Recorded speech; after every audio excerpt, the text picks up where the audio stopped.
Berbaliklah kepada Tuhan Allahmu, sebab Ia pengasih dan penyayang, panjang sabar dan berlimpah kasih setia. Itulah ungkapan Yoel 2 ayatnya yang ke-13. Kita sambut dengan menyanyi bersama-sama pujian tengah kesukaran. Di tengah kesukaran, sebabnya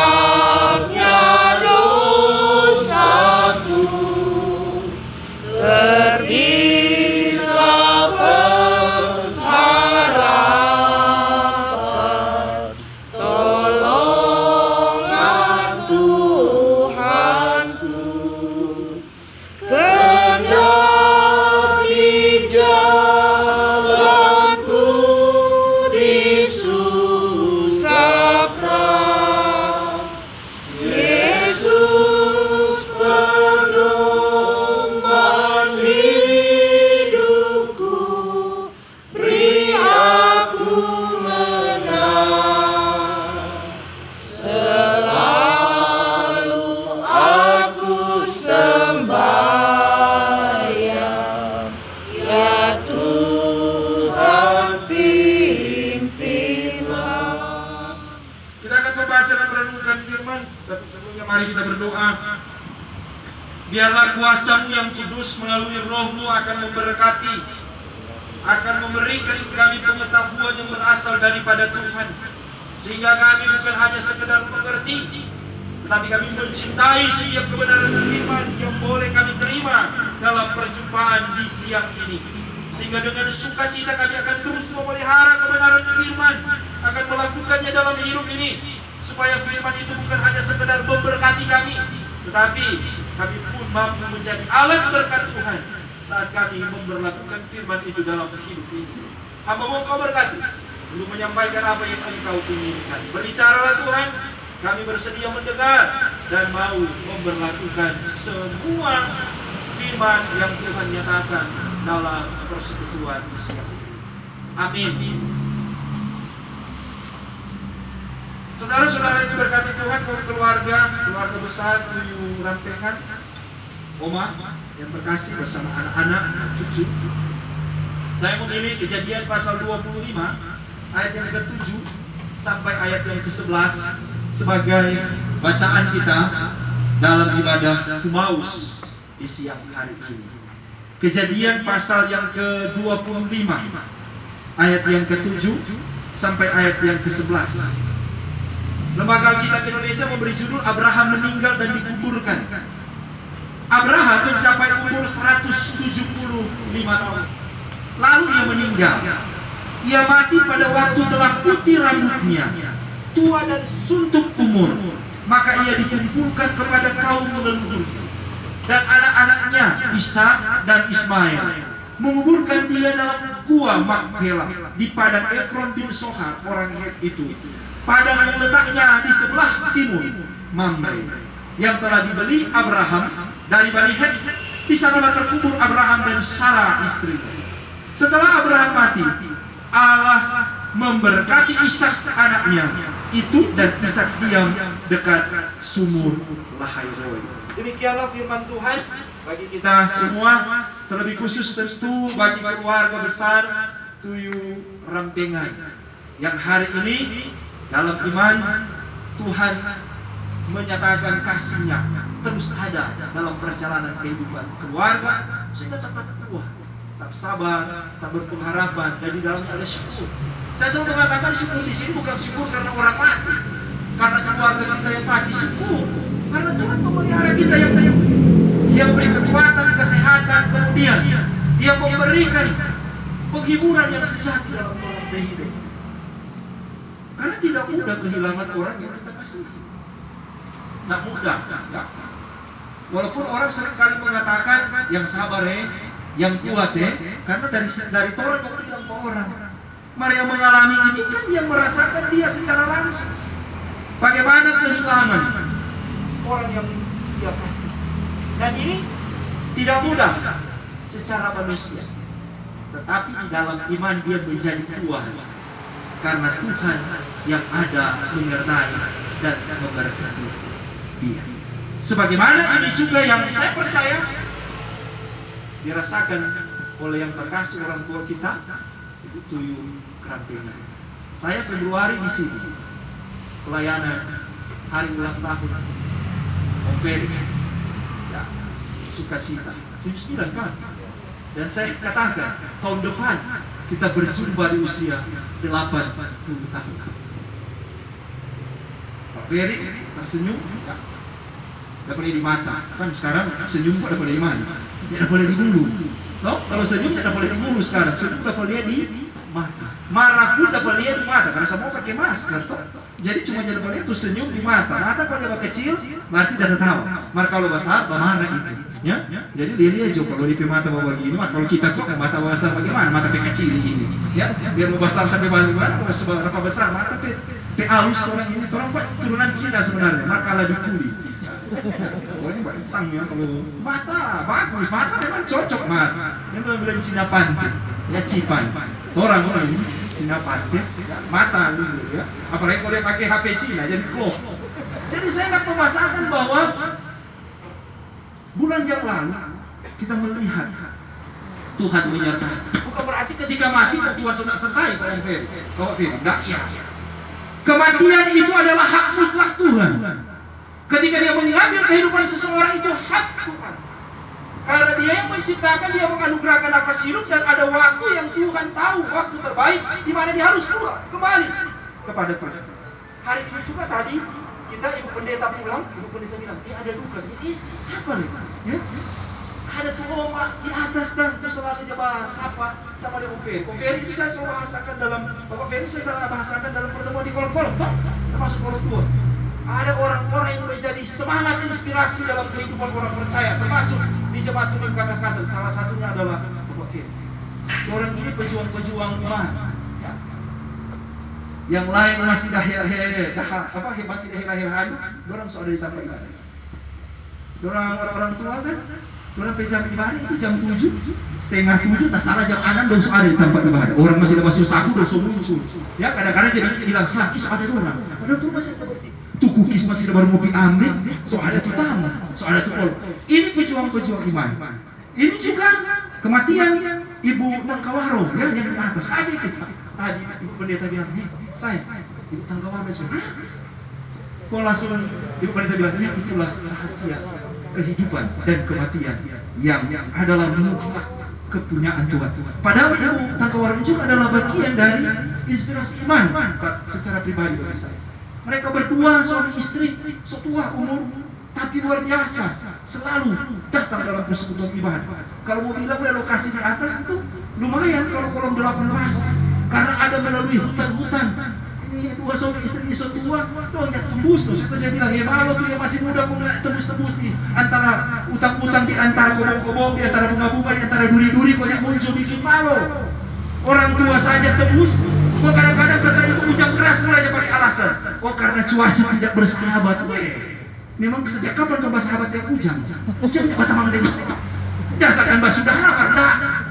Jadi saya pakai alasan kok. Oh karena cuaca tidak bersahabat jadi kita tidak datang. Itu alasan. Bahkan mencari-cari alasan.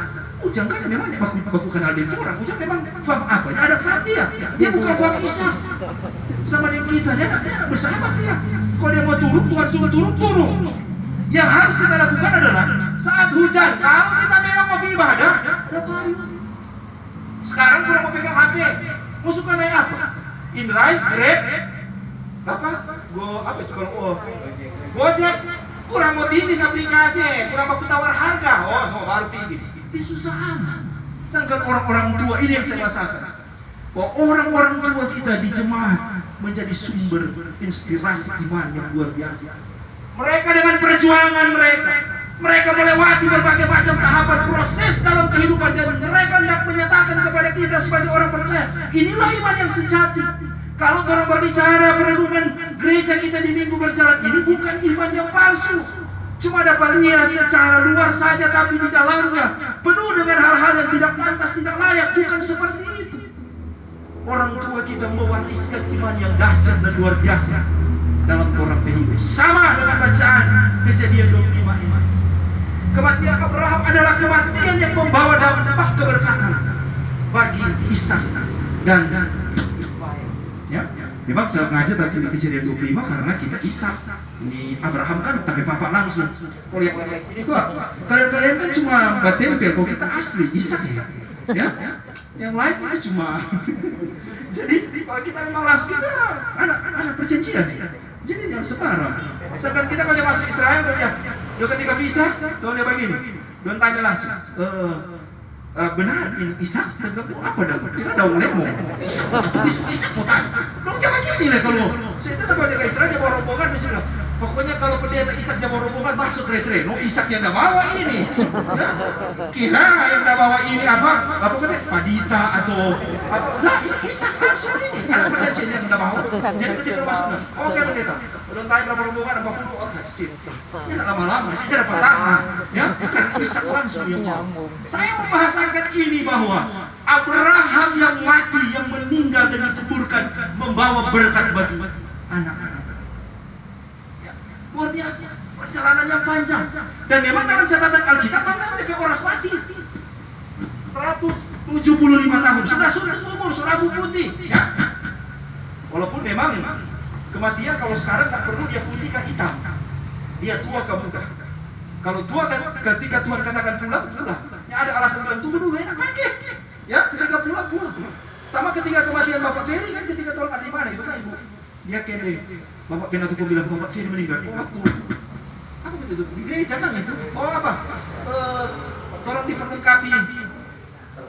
Oh perbendaharaan ya. Ketika ada kegiatan perbendaharaan di gereja, aku bilang bahwa Ferry mati. Hah? Itu yang saya kirakan. Kematian adalah hak mutlak Tuhan. Abraham meninggal dan ketika meninggal dia menghadirkan sukacita dan berkat. Jadi sebenarnya kematian itu selalu menghadirkan keberkatan dalam hidup orang percaya.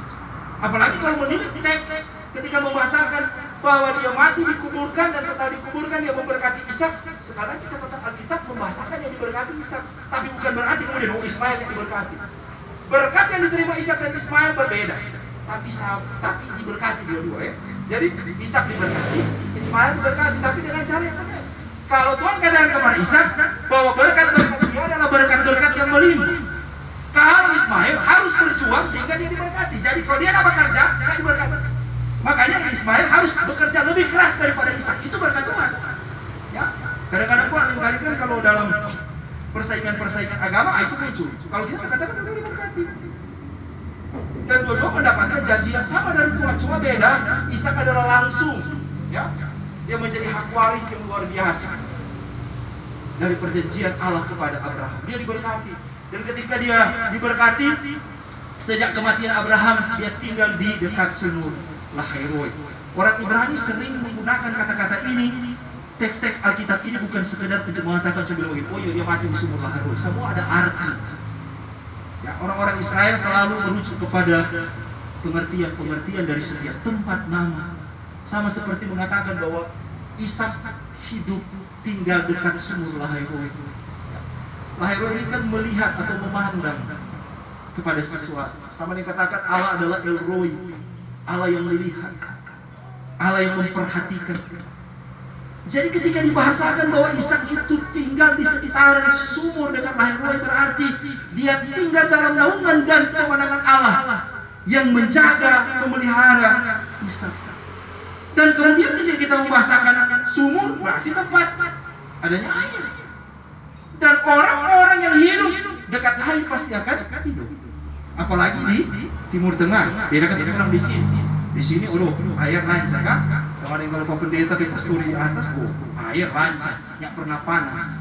Jadi paling pergumulan kalau mau pimpin subuh dulu jam 5, mau mandi setengah 5 ini, DP air sama dengan es. Kalau siang sedap, karena orang panas, orang mandi memang dari mata air di atas. Kalau untuk mohon, orang pe air banyak ya. Kalau kita dulu 2 tahun lalu di Bitung, kali jam mati. Ya, jadi mesti dia tampung. Karena kadang-kadang kalau dia mati ya kasihan. Pendeta kurang bilang dalam nama Yesus. Ya, kurang bagi itu 7 jurus. Ya batai mata terus dari situ kita mata tercabut di pelayanan dalam nama Yesus karena mau melayani kan. Nanti semprot sedikit supaya harum. Jangan datang kemari penutup. pendeta bobo asap. Maksudnya bahasa sedikit supaya harum dan kemana itu pendeta, toh? Supaya jangan sampai kan sama dengan pendeta bilang itu sama dengan ibu ketika dia tinggal di rumah, dia bapak kerja, jangan pergi daster itu pulangnya masih daster tuh. Oh, jadi itu ketika bapak semua pulang mandi kemari, baru karena suami semua pulang. Saudara-saudara ini berkata saya hendak membahasakan bahwa keberkatan itu menjadi milik Ishak setelah kematian Abraham, dan itu memang janji Tuhan. Dan saya percaya kematian Bapak Ferry akan juga menghadirkan berkat-berkat dalam kehidupan keluarga besar Tuyul Rampengan, di mana dan kapanpun mereka hadir.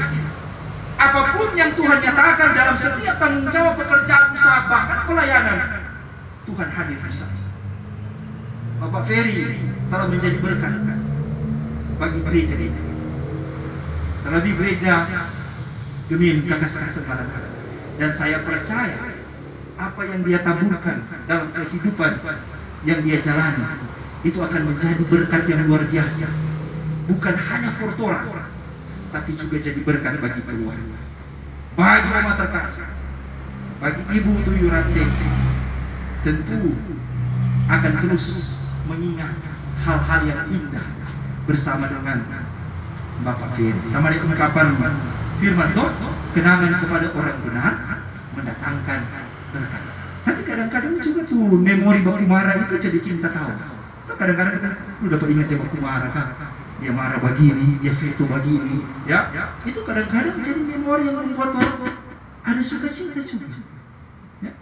Karena memang itu hidup keluarga begitu. Ada di Bapak Kumara, ada di Bapak saya. Ada Bapak Kumara lama, ada Bapak Kumara yang lama lama. Seperti itu. Tapi itulah kehidupan. Yang penting kita belajar dari setiap proses yang Tuhan berikan dalam hidup kita. Tuhan akan terus memberkati keluarga besar Tuyul Rampengan. Tuhan pasti akan memperlengkapi kehidupan keluarga Tuyul Rampengan menjalani hidup ini. Karena yang terkasih Bapak Ferry telah menjadi berkat, dan itu juga akan dinikmati oleh semua orang. Tuhan memberkati kita semua. Amin. Sebelum memberi persembahan, saya persilakan keluarga besar Tuyul Rampengan untuk